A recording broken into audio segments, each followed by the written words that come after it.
నమస్తే KSR 24 news స్వాగతం సుస్వాగతం. సిద్దిపేట జిల్లా కొహెడ మండలం వింజపల్లి గ్రామంలో బీజేపీ కార్యకర్తలు ఆయా గ్రామాల్లో సంబరాలు చేస్తూ కరీంనగర్ పార్లమెంటు సభ్యునిగా బండి సంజయ్ రెండవసారి విజయం సాధించిన సందర్భంగా కొహెడ మండల అధ్యక్షుడు ఖమ్మం వెంకటేష్ బండి సంజయ్ గారికి శుభాకాంక్షలు తెలియజేస్తూ బీజేపీ కార్యకర్తలకు స్వీట్లు పంచి బాణాల సంచి కాల్చి జై బీజేపీ, జై నరేంద్ర మోడీ, జై బండి సంజయ్ అంటూ కార్యకర్తలతో కలిసి సంబరాలు చేసుకున్నారు.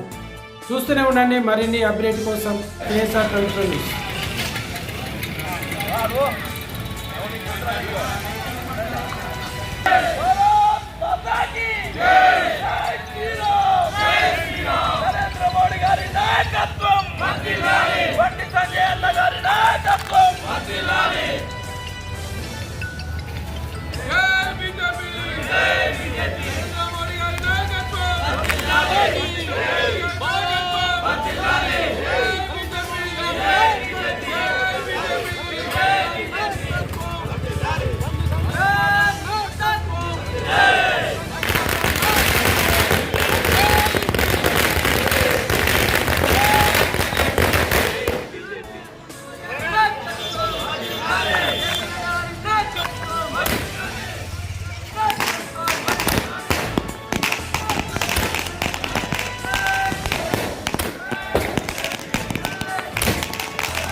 Abdillah